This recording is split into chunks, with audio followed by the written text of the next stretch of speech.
Olá, nono ano, sou o André, professor de Ciências. No vídeo de hoje, nós vamos falar sobre reações químicas. Vamos lá? Ao misturarmos certas substâncias, frequentemente observamos transformações como mudança de cor, alteração na temperatura, liberação de luz e formação de precipitado em soluções. Essas alterações são indicativas de que uma reação química ocorreu. Nas reações químicas, as substâncias presentes no início são chamadas de reagentes, enquanto as substâncias formadas são chamadas de produtos. Essas transformações podem ser muito rápidas, como nas explosões, ou extremamente lentas, como na formação de ferrugem em estruturas metálicas.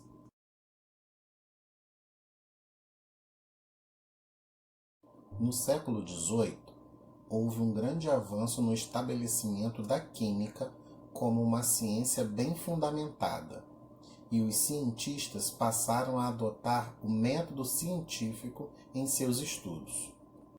Por meio de estudos meticulosos e experiências cuidadosas, foram introduzidas leis importantes que conseguiram explicar como as reações químicas ocorrem e como as substâncias se comportam com uma regularidade de modo geral. Ao longo do tempo, o estudo das reações químicas permitiu a formulação de algumas leis que regem essas transformações. Entre essas leis estavam as leis ponderais, que eram aquelas que relacionavam as massas dos participantes de uma reação química.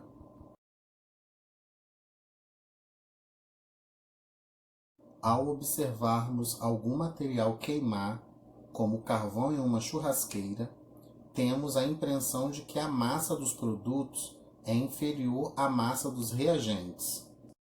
Antoine Lavoisier já sabia que havia gases envolvidos no processo de combustão, mas ainda não sabia que esse gás era o oxigênio. Para compreender esse processo, ele estudou essas reações em recipientes fechados. Um dos equipamentos que Lavoisier dispunha na época era a balança. Ao realizar diversos experimentos de combustão, ele notou que a massa do sistema era a mesma antes e depois da reação, ou seja, não havia perda de massa. Lavoisier aqueceu o mercúrio metálico numa retorta com a boca dentro de uma retorta contendo ar e mergulhada num cubo com mercúrio. Depois do aquecimento, o volume do ar na retorta diminuiu, pois o volume do mercúrio na cuba subiu pela redoma. Isso significa que o mercúrio reagiu a algo no ar, que hoje sabemos que é o oxigênio. O produto formado foi o óxido de mercúrio, um pó vermelho que aderiu às paredes da retorta. A partir de suas observações, ele criou a Lei de Conservação das Massas, que afirma que a massa inicial dos reagentes é a mesma massa dos produtos. A Lei de Conservação das Massas é frequentemente apresentada em uma linguagem mais popular. Na natureza nada se cria, nada se perde, tudo se transforma.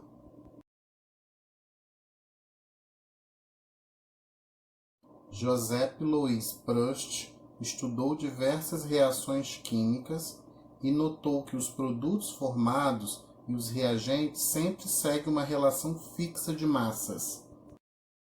Para ilustrar os resultados observados por Proust, podemos usar as reações de decomposição, que são as reações em que uma substância origina duas ou mais substâncias. A decomposição da água, por exemplo, permite-nos obter gás hidrogênio e gás oxigênio. Depois de realizar diversos experimentos de decomposição da água, constatou-se que ela produz oxigênio e hidrogênio. Ao observar diversas reações, Proust concluiu que as proporções de reagentes consumidos e de produtos formados seguem relações de massas. Outra forma de enunciar essa lei é que a composição de substâncias compostas, independentemente de sua origem, é sempre a mesma. Baseando-se em experiências que comprovam o mesmo, a lei das proporções constantes de Proust estabeleceu uma lei ponderal, ou seja, que relaciona as massas das substâncias envolvidas. Se esta lei não se aplica a um dado material, isto significa que não se trata de uma substância, mas sim de uma mistura.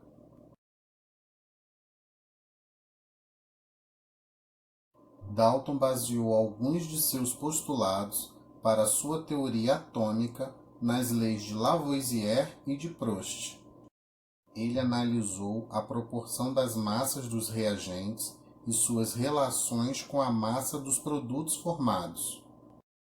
Ao realizar diversos experimentos, Dalton verificou que, mantendo a massa de um dos reagentes e alterando a massa do outro, era possível obter produtos diferentes.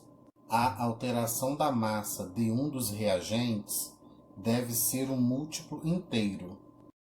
Por exemplo, ao reagirmos carbono e oxigênio, dependendo da proporção, podemos obter dois produtos diferentes, o monóxido de carbono e o dióxido de carbono.